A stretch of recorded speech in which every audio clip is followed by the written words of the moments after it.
Aware, Mr. President, that the thing, perhaps apart from now the police brutality that people associate you the most, is the issue of taxes. I'm sure you know the name they call you. You've actually talked about it even yourself. This guy that they want to come down. Let me tell you, my good brother, Ageo. When I came into office and I assessed the situation, and it was no longer possible for us to borrow money, I had to be honest with the people of Kenya. I had to tell them, we have two options, right?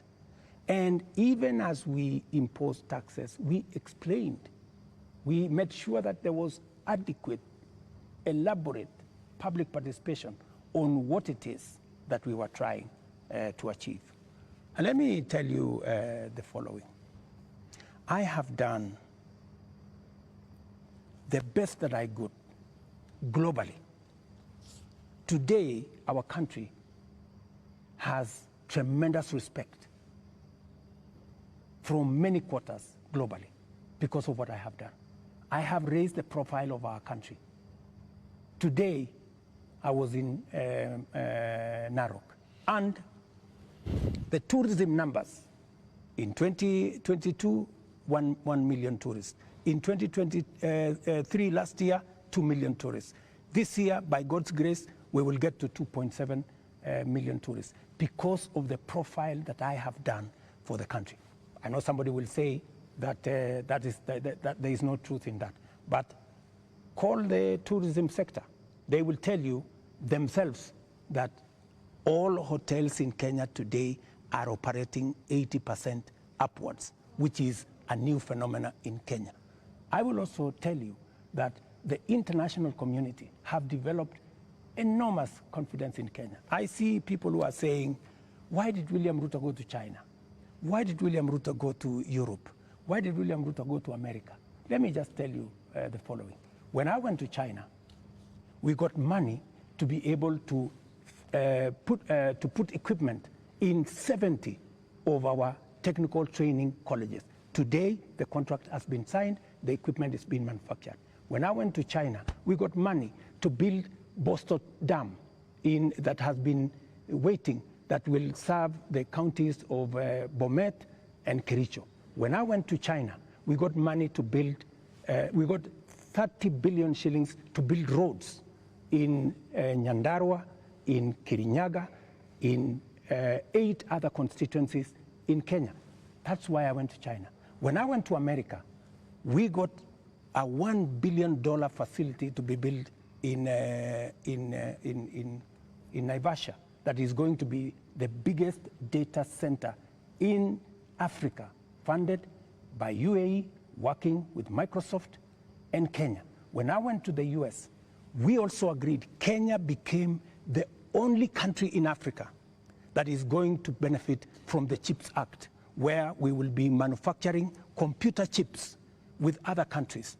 Kenya will be among the first, will be actually the only country in Africa that will benefit from that. And so many of the young people who I see today, those are my targets for the future. So it doesn't bother you that there's this tag on your head as a president who has overtaxed Kenyans, and that the sufferings that we are going through is because of excessive taxation that you have imposed on Kenyans? That is what I was asking about. You see, if I am called Zakayo, yeah, because I have explained to the people of Kenya that the option we have is, if we continue borrowing, we will go down the cliff. If that is what is going to take Kenya to be saved from a debt default, I don't mind being called Zakayo, because it is a sacrifice worth making. Mr. President, every morning on Spice FM, we have 4 hours of a talk show. And many times we ask people, even those who come to the show, to tell us what is it that the nation is saying when we are seeing people out on the streets. And many of them, even when we said that we were coming, you have invited us to come and have this conversation this evening, they said, tell the president that he's tone deaf. And we ask why and how. And they say, when William RuTO took over as president, he took over a budget of 3.2 trillion shillings. He went to Parliament and he said, Honorable Speakers, I believe that this budget is too high. We should cut it by 300 billion shillings. So you believed barely 1.5 years ago that you can run the country with 2.9 trillion shillings. Barely a few months, you went to Parliament and requested to spend 3.6 trillion shillings. This year, you went to Parliament and initially requested to spend 4.2 trillion shillings. And what do they see in return? They see extravagance in government. They see a government that is pushing gung-ho to employ new people called CASs.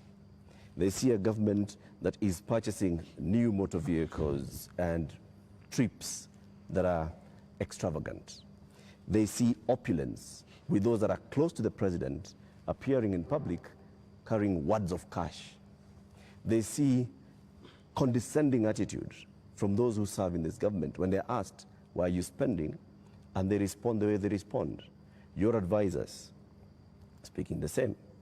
And so they see a government where the president is telling people, we are going to live within our means, we are all going to tighten our belts, we have austerity. They end up with their children not going to school because for months JS teachers are on strike. They end up with, right now, 91 days where clinical officers have not been to work. 91 days, Mr. President. We ended up with intern doctors going on strike for weeks because the government says it has no money. We end up with people going to the hospitals and there's no medicine. We end up with people who are being told that we don't have money to pay salaries, or we don't have money to pay salaries and also have development. Yet, they see all this extravagance and opulence from those in power. You are tone deaf, Mr. President, that's what they say. Well, I guess that's why we must have a conversation. That's why we must have a conversation. And I'm very happy for us to have this conversation so that we can put the facts on the table and we can all of us make a decision. But let me tell you the following. I've listened to you, and let me also tell you that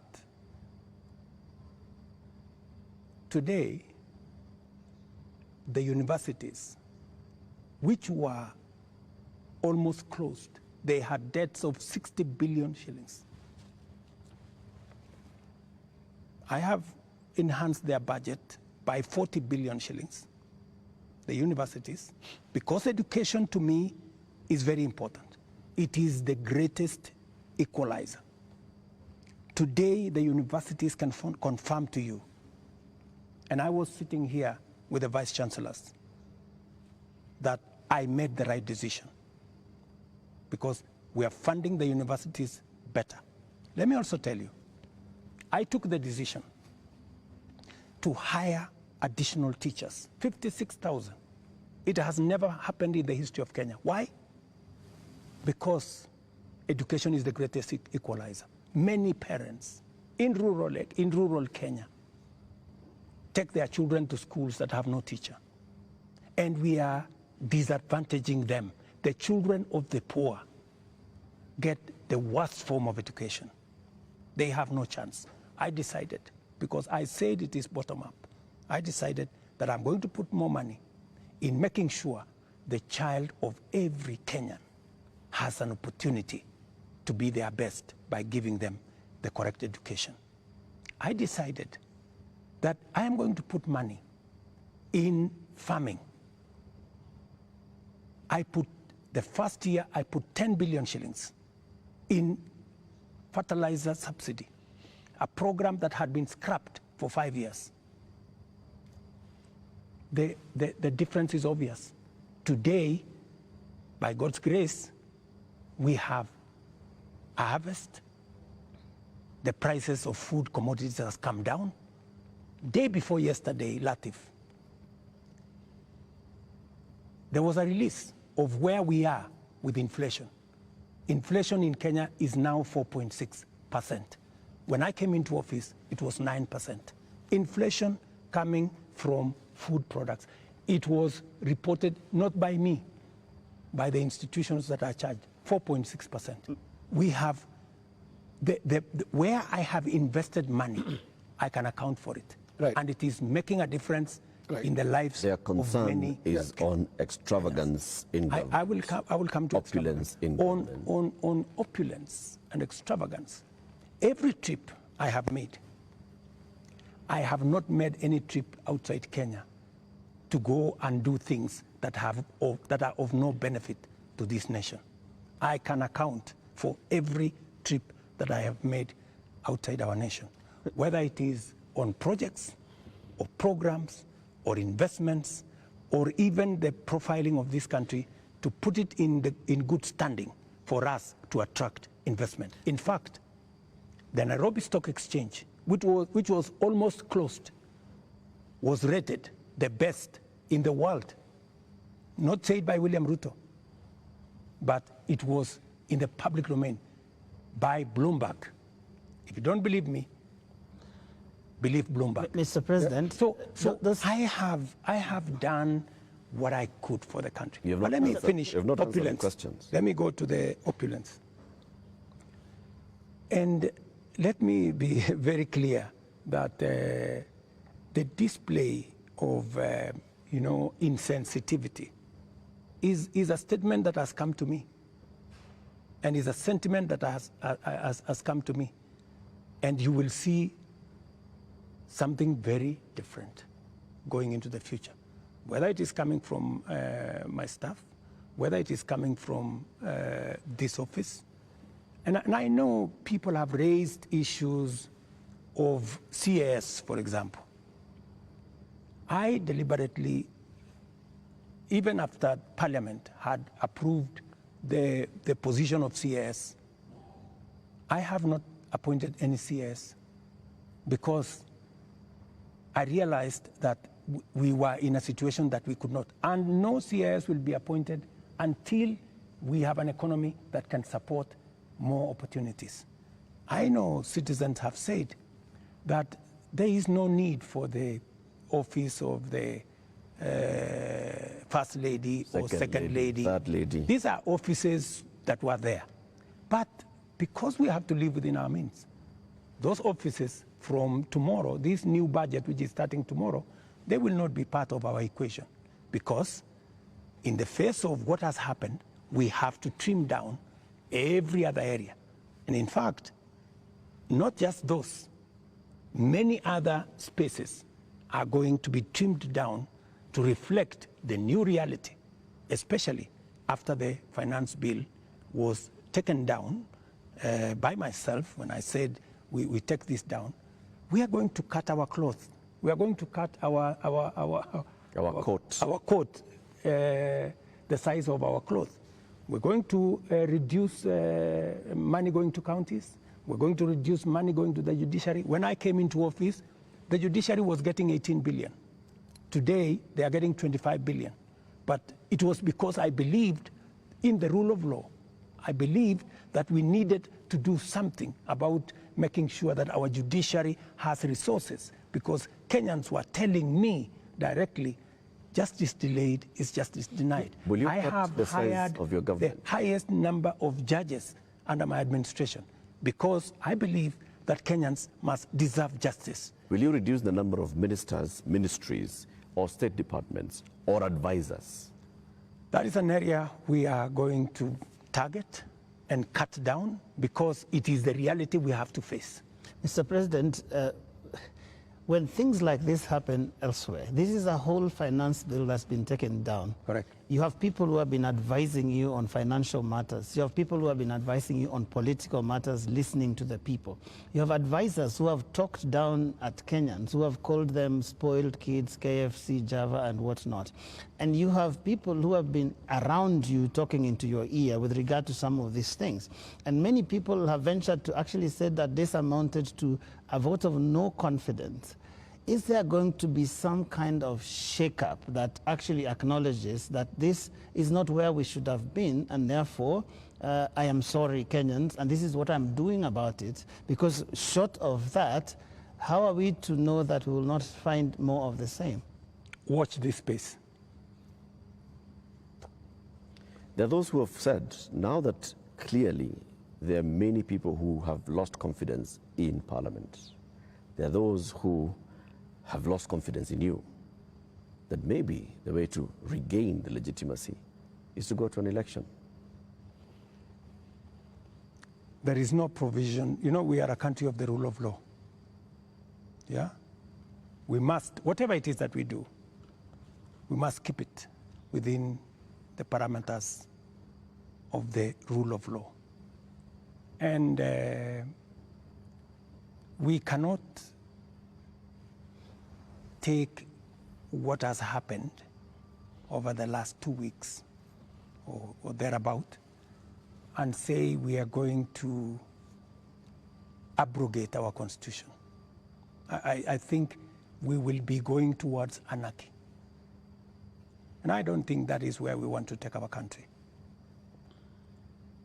There is a demand on me as president, and I have said,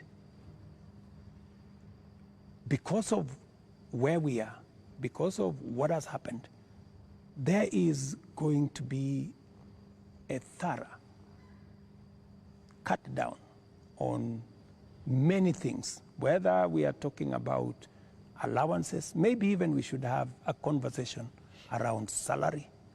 We had a meeting here with MPs, and even them, they are persuaded maybe it is time to ban Harambes so that we remove avenues of people participating in largesse, demonstration of, opulence. And I want to tell you that I am going to take action. I am going to work on this.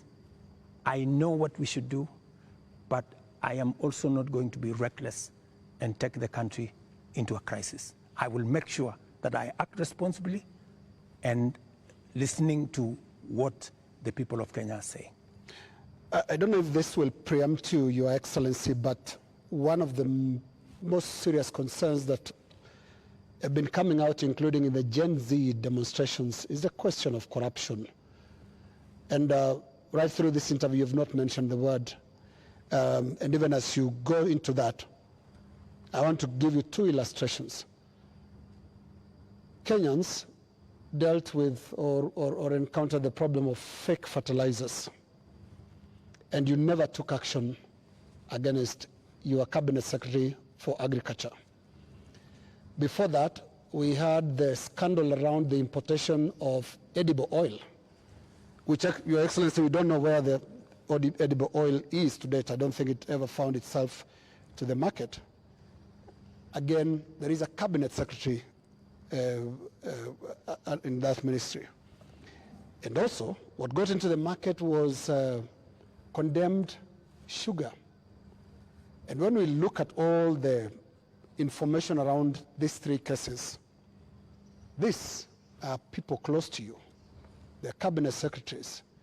And so you are unable to take action against them. So why should you be trusted now to act? Because there are those who read and say you are really a hostage of those who campaigned for you to become president. They get away with anything. Three things, Linus. We hadn't reached the question of corruption. So don't unfairly accuse me that I have not spoken to it. I am ready to speak about it. So that's number one. Number two, I fired the CEO of KEBS when the sugar thing came up. Number two, on fake fertilizer, the minister, Mithika Linturi, was taken through a process in Parliament.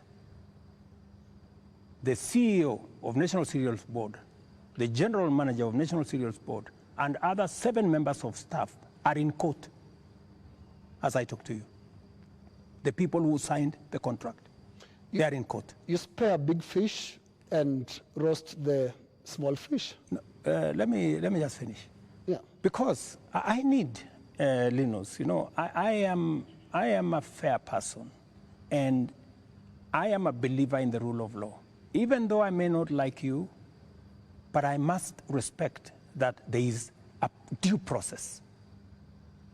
The moment, you know, we will have a minister who is charged in court, meaning there is evidence that they have participated in crime.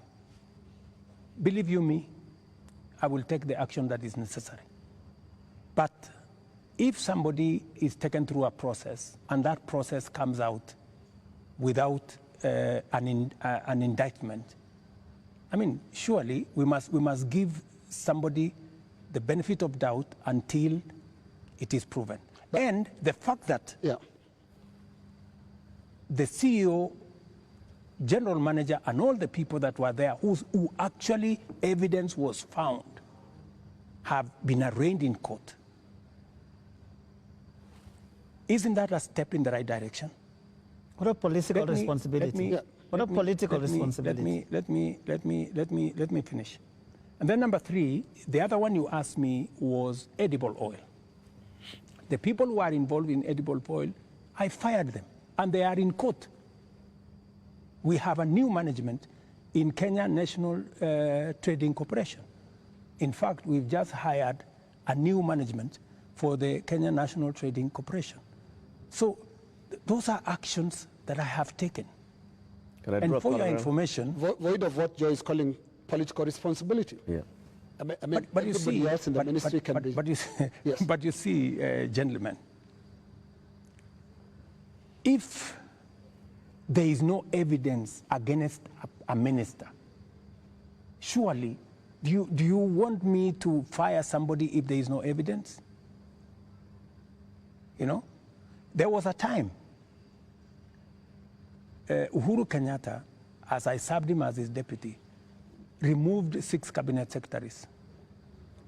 But eventually, they were found that they were innocent, and we had to appoint them to be ambassadors.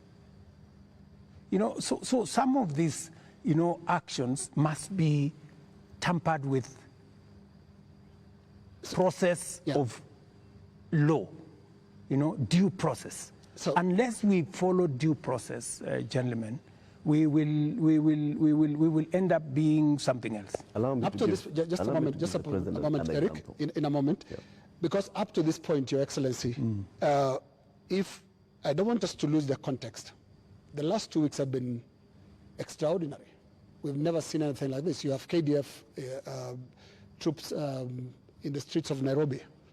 Up to this point, Your Excellency, and including on the question that I've just asked you of accountability within your government, do you think you are addressing the grievances that have made thousands of Kenyans across the country in places that were unimaginable to get out to the streets to say RuTO must go? Do you think up to this point they feel you've addressed their grievances? I am not in their space. So I am doing what I believe I should be doing. I have taken the responsibility to withdraw the finance bill with all the attendant consequences. That I have done. I know what it means, and I know where it takes the country, and it is not a simple decision for me to make. And for your information, the finance bill was going to take Kenya big steps forward. But it's a sacrifice I've had to make because of the political reality that we are in. But it will mean counties will have to take maybe 30 billion shillings off their budget. It means we have to reduce CDF by maybe 10 billion shillings. It means we have to rethink about what to do with JSS teachers. It means we have to put on the freezer. We wanted to hire another 20,000 teachers because there are kids who do not have teachers. It means we have to work on our UHC program. We thought we would upgrade, for example, Linda Mama. Yeah. You know, we thought we would upgrade Linda Mama. There is something, Your Excellency. But it means we have to hold that, and it means many things. Just told them what else they want to hear. You are speaking outward. But looking at the grievances, they're also asking questions inward from you, Your Excellency. And what I can hear from these grievances that have been expressed quite loudly, you said you're not in their spaces. We sometimes get into the spaces to listen to what they are saying. And all they're saying is, you cannot be, for the next 3 years, the president that you've been for the last 2. So what is that you're going to change about? That's why Linus. Yes. That's why Linus. That's why we are here. Of course, it's not going to be business as usual with the kind of reality we are faced with now. It has to be different. Do you regret anything at all? What you should have done better? What your people would have done better? Well, maybe there are things we should have done better. We should have communicated better. I think the biggest problem we have, even with the finance bill, because the finance bill has great things for Kenya. The finance bill says we shouldn't be importing potatoes from Europe. The finance bill says we shouldn't be importing onions or eggs from Europe. The finance bill says we should be growing our own industries. We should be manufacturing diapers in Kenya. We have 10 companies doing that. We should be manufacturing all those things in Kenya. We should be expanding our manufacturing capacity. That is what finance bill was talking to. But I am sure we will recover that when we have explained. Yeah. The biggest challenge that I regret is that we didn't communicate better.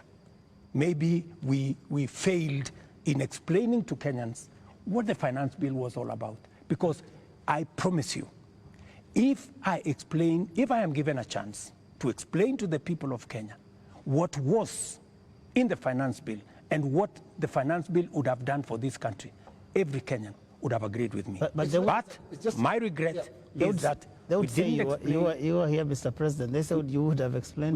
We didn't explain ourselves better. Maybe my communication team failed. Maybe I'm sure my communication team failed. Our communication architecture did not deliver, did not get the message out to the people of Kenya. Yeah. In fact, if you look at what people were saying, they were saying, for example, there is a matter of land on the finance bill. There was no matter of land in the finance bill, not even a single line. And it is on that basis that people rejected the finance bill and many other things that were not in the finance bill. Now, communication is about words, Mr. President. Let's go to the deeds, because when you see what Gen Zs are doing, for the first time in the history of this country, we've had protests on the altar of the Holy Family Basilica, because the young people of this country are telling you the political culture, which you've been part of having politicians speak in church, converting the platforms into, converting the pulpit into campaign platforms, must end. So I'm not hearing you addressing and looking more inward into this whole picture that the Gen Z is painting. They're not just talking about some of those things that you're raising. On that, Linus, I have even had an occasion to speak to church leaders here. On that, on matters of politics on the pulpit, I am 100% aligned. We shouldn't be using pulpits in churches or in any other places of worship to prosecute politics. It is not right. And I agree, we need to change that culture. We need to change the culture of Harambee. Harambee started as a noble exercise. It supported many people to go to school. It supported many people to deal with the challenges of medication and hospital bills. But I think it has been stretched. It bred corruption? It has stretched too far. And I think it's time, corruption? As a country, we must stop corruption. We must stop Harambees, because it is occasioning and it is breeding, if I may say, corruption. Yeah, because when your aide of a much lower pay grade donates 20 million shillings to a church fundraiser. There is something fundamentally wrong. And that is why this conversation is necessary so that we can stop it. Conversation, Mr. President. On Wednesday, you said you are hearing that there's what the Gen Zs are saying, and you're going to initiate a conversation. We saw the head of public service release a press release saying that there is now a formation of the National Multi-Sectoral Forum that will bring together all people. And you started having conversation with church leaders. The Gen Z, upon seeing this, are saying, we did not ask for a conversation. We asked for action. So what action is going to precede this conversation? Because the conversation is another talk. It reminds people of the NADCO talks, the BBI talks, IPPG. the IPPG talks that just happen and they just don't end. And people are saying, we want action, Mr. President. Right now, okay. We will participate in action, in conversations maybe later, but for now, Mr. President, yes, what's the action? I promised that I will engage the young people.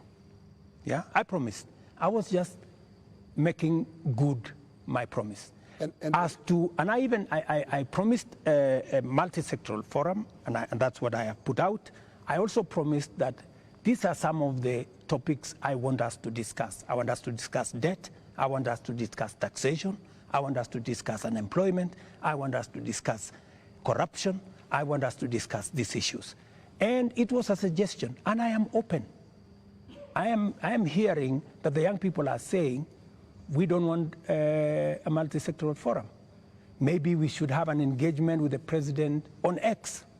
And I am open to having an engagement with the young people on a forum that they are comfortable with. You're ready to digital? If they want me to engage with them on X, I will be there. At this point, Mr. President, do you think you know what the young people want? I have many young people in my house. Are they telling you all is well? The same ones that are in all these other spaces. And they want an engagement. They have ideas. They have suggestions. And I am open. If what we are doing on the digital space, on the housing program, on the export of labor, on manufacturing, if they have suggestions, I am open to those suggestions. They can improve, they can change, they can make new suggestions. And I also have a responsibility as a father, you know, because these are our children. I have also a responsibility to guide and to listen to them and to tell them, yes, on this, I agree. For example, on, let's not have a spouse's office. I agree. Let's not have CASS for now. I agree. Let us not have advisors. Advisors. We will agree. Let us not have churches being a space for politics. I agree. So many of these areas, we need to even have a conversation. If we are paying 46% of our revenues for salaries and wages, when the legally established space should be 35%. That is why I started a conversation with Salaries and Remuneration Commission. We must deal with the issue of wages and salaries so that we bring them down to 35% and leave more money for our development. That is a conversation I am very happy about. When? Mr. President, it's been 2 weeks. It's been 2 weeks of you saying every day we are going to have a conversation. We just you know what they say on social media? I say they call you the president of tutafanya, tutatenga, tutafanya, tutarudi. No, it is always futuristic. But I'm here. You're saying but I'm here. We are going to have a conversation. I said within a week. I gave a timeline within a week. Yeah. So within a week we will have agreed on where are we meeting. Are we meeting at the X space? I am ready for that X space. Are we agreeing on this multi-sectoral I'm waiting to see the suggestions that Kenyans have. I don't want to prescribe any suggestion, but when I give out a suggestion, I expect feedback. I expect people to say, maybe this is okay, maybe this is not okay, and then we agree on a way to move. Mr. President, any of them analyzing what you have actually said tonight on the issue of your advisors, your cabinet, what you're going to do, what Kenyans like to call heads that are going to roll as a result of this national shame, because that is what many people have called it. You have said, watch this space. And here there are all these other things that young people are asking you about. What is that concrete thing that you're telling them tonight that I have heard you? These are the things I've heard you say since all these things started, and this is what I have done. Because you seem to have withdrawn or declined to sign this finance bill rather grudgingly, but not in good faith, having understood what people were saying. You're regretting this thing. You're saying, you guys mutaona, mmekataa lakini mutaona. That is what we're hearing. Let me tell you that I will not lie to the country that putting down the finance bill is going to be easy. I'll not be a leader. I have to be brutally honest. And those consequences, it will start with me. To cut down the budget in my office, to remove what we call austerity, to implement an austerity program that will cut down on unnecessary stuff, unnecessary offices, or offices that we can take down. I am ready to even engage the young people and for them to, because they want an engagement. I too want an engagement for us to agree. So what do we do with the debt? What do we do with the following? What do we do with the following? They will tell me, do this, fire so-and-so, fire so-and-so, do this. And I will tell them what is possible and what I think we could do it differently. Or are you telling me that I should just listen and implement without making a contribution to the conversation? I thought we are having a conversation. I'm just telling you what they are saying. I'm not saying anything else. I'm just telling you what I'm hearing, because yes, you did say you are not in their spaces, but I am in their spaces. And in 2 weeks, Your Excellency, by now you'd have known what you should do. And I mean, there are basics. Which 2 weeks? 2 weeks of the riots and 2 weeks of the protests. It's been 2 weeks. It started the other Monday. So let me ask you, Linus, the protests, I finally decided that because we didn't communicate sufficiently to the people of Kenya the import of the finance bill, and there was so much built around it, including a lot of fake things, you know, that were not in the finance bill. Many things that were not in the finance bill were used to fight the finance bill. And you know, at some point, many people did not even care what was in the finance bill. Do not care. I think, you know, at some point, you know, as leaders, we must stop somewhere and say, we have a country to run. I mean, we cannot be reckless. We must, at some point, stop and say, what are the consequences? Because everything we do has consequences. And we must be careful as a nation to make sure that our country does not go down to the dogs. And believe me, countries, you know, have gone in the wrong direction. And we must be careful. And I don't want to be the leader that took the country in the wrong direction. We must be measured, we must be careful, we must listen to the young people, we must listen to other views and be able to make a carefully well thought out plan for the country out of where we are. Yeah, but what if the protesters are actually saying something in totality about your government, not just about the finance bill? It's not about just the finance bill, is it? Linus, as I have told you, we are a democracy. The people of Kenya can make a decision. Yeah? And I am perfectly, alive to the fact that when the people of Kenya finally, the same way they decided to elect me, when they make another decision, we will comply as the people of Kenya. That's what a democracy is all about. People can vote in a government, people can vote out a government for whatever judgment the people have. So I want to be very clear to the people of Kenya that I will do my best to make sure that I tell the country the truth and I take the country forward. And I am committed to that. And I can see Kenya changing. If I had managed to pass this finance bill, Kenya would not be the same. We would take this country to the next level. The kind of investment I have made, the kind of collaboration with many friends that we have done, we would begin to see this country soaring into the future. But all is not lost. Maybe we have taken one step back. Sometimes maybe it is necessary to take one step back to be able to take many steps forward.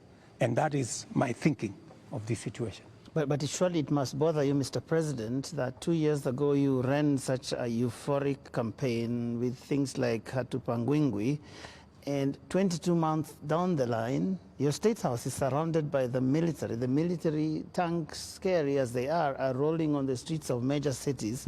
And as we sit here today, people are saying RuTO must go. Surely that is such a fast slide. There must be something that causes one to pause and say, how did we get here? What happened here? And one would have expected an earth-shaking statement tonight that tells the country, I get it. Something has shifted in a major way in our country, and I'm also shifting as your president who's listening, and this is the new direction things are going to take. Let me tell you, Joe, I came into office at a difficult time. Yeah? We have a combination of coming out of COVID. We have a serious drought that hit our country. We had interest rates that went up everywhere. We went into a very difficult situation. What did many countries do? Many countries went and defaulted. And I don't want to mention countries because it's not right to mention.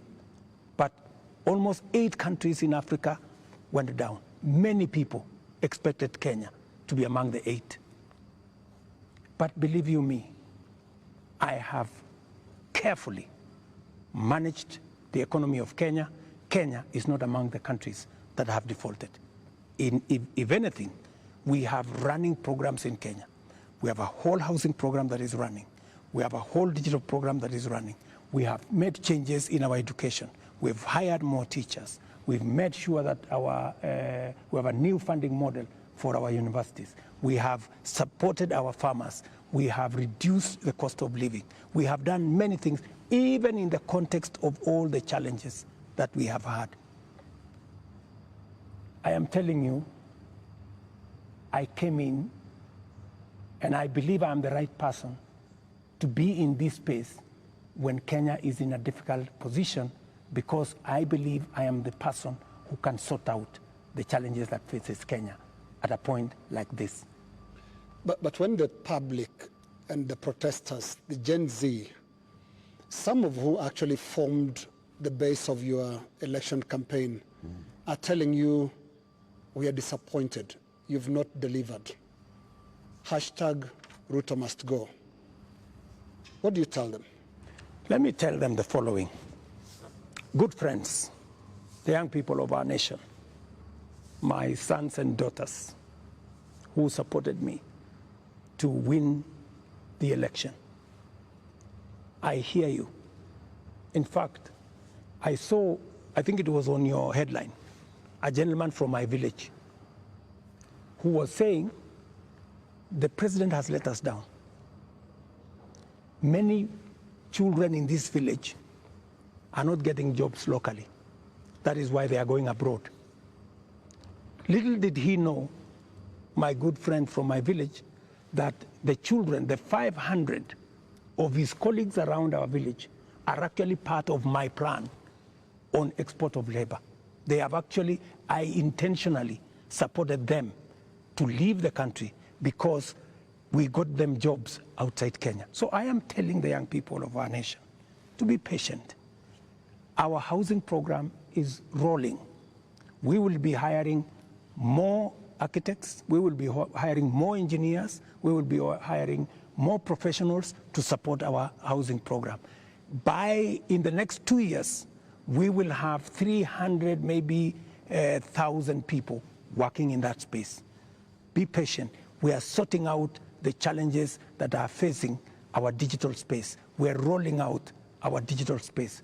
Young guys, by the end of next year, God willing, we will have a digital hub in every ward in Kenya because we have already started that process. Every TVET in Kenya today has an ICT hub with young people monetizing their talent. I want to tell them we are full speed into manufacturing. That is why we're saying we're no longer importing clinker, we're no longer importing steel, we're no longer importing clinker, we are no longer importing furniture. We are going to stop importing eggs. We're going to stop importing onions and all this because we want to promote our local manufacturing to be able to create jobs for them. We are no longer going to be importing diapers or sanitary pads from other countries. They are going to be manufactured here. Mr. President, I have worked with the industries to make sure that we create opportunities for these young people. We are going to work with them to deal with the challenge of corruption. We're going to work with them to cut down on government like this. I am going to make sure that we have a lean government that responds to the reality of where we are as a country. That is what I am telling my good young people. The young people. There's another group of young people. Please speak to them directly. Yes. The young doctors who are in university graduating this year, yes, who are going to look for internship correct, in the next year. The young JS teachers who were on strike a couple of weeks ago, who are expecting to be absorbed into full permanent and pensionable contracts correct, this year. The young clinical officers also who are graduating and they expect to go on internship. The other clinical officers who are hired on contract during COVID and other programs that are just contracts, and contracts are coming to an end. I am telling the JSS teachers, I had factored in 18 billion shillings in this year's finance bill to be able to transfer them to permanent and pensionable. Because in my phone, so many of them have asked me, Mr. President, we came in, we had an agreement that we are going to be interns for 2 years, we will move to permanent and pensionable. Although I don't have the finance bill, I want to tell them, give me a bit of time, let me figure this out, how we are going to do it without the finance bill.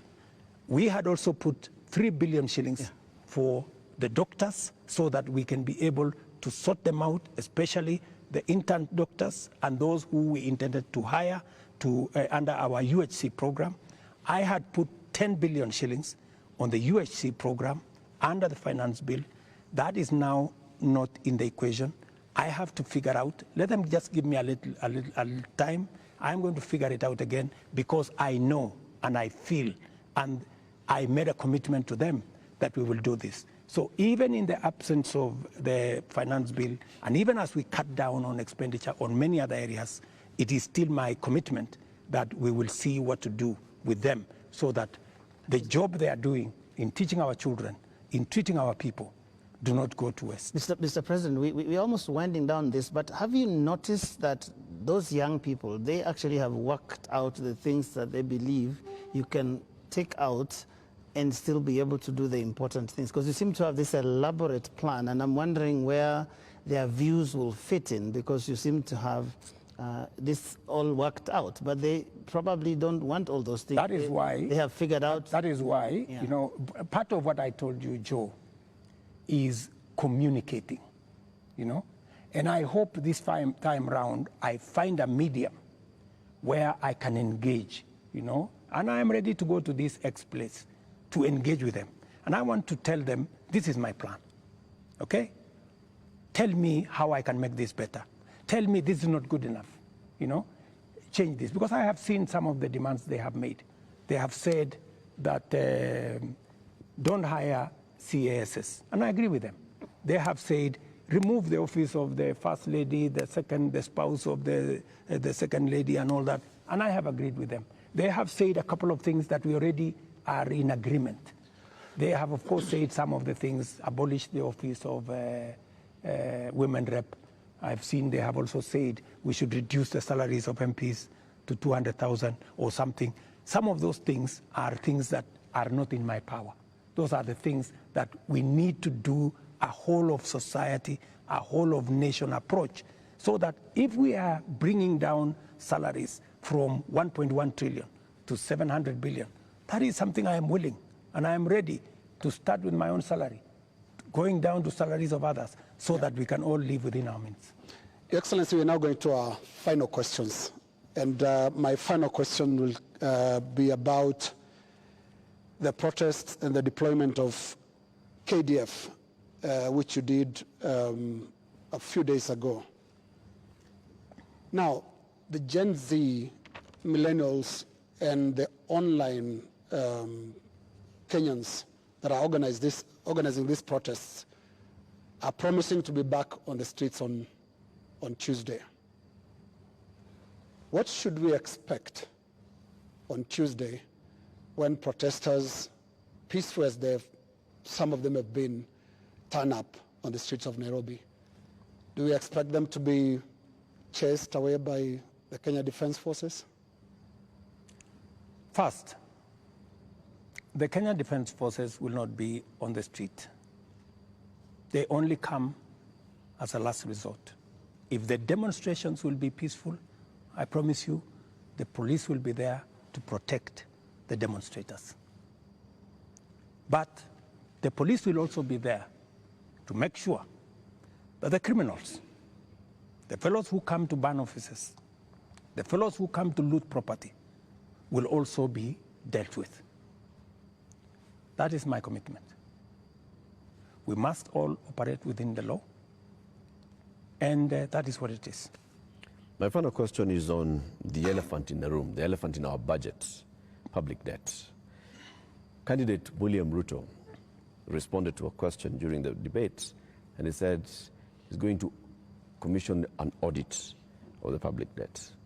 President William RuTO last year responded to the same question and said it's important for us to audit our public debt. Today's question is when? Public debt is actually a public document where we are as a country. The 10-point-something trillion of our debt is in the public domain. But I am prepared for us to put in forensic experts as part of this exercise so that we can all appreciate, yes, this is what we owe, and then agree, how do we pay? How do we deal with it? In fact, I was in Korea. In fact, Korea, when they had a problem of debt, the whole nation came together. And people contributed gold. Others contributed many things because they wanted to pay their national debt. Maybe we will need that conversation once we are all clear that this is public debt. My question, Mr. President, is when? As soon as we finish this conversation, once we have agreed that this is the way we are going, I will institute the necessary steps to make sure that that debt is audited and it is made public for Kenyans to know this is the public debt. And I'm sure it will not take a month for us to be able to know, what is Kenya's public debt? And then we can take it up from there and go forward. Mr. President, my final question is about your cabinet. Given the things that have happened, given the questions that have been raised about fertilizer, about edible oils, about sugar and all of that, tonight, can you look Kenyans in the eye and tell them you have full confidence in the cabinet that is currently helping you to run the country? The cabinet that I have maybe could have done better. That's not the question, Mr. President. Maybe could have done better. I'm answering your question. Okay. Yeah. Maybe, unless you have a better answer, allow me to answer. No, I just thought my question was No, specific, but you can that's go what I'm ahead. saying. So maybe my cabinet would have done better, right? And I am going to do a soul searching on how we need to move forward.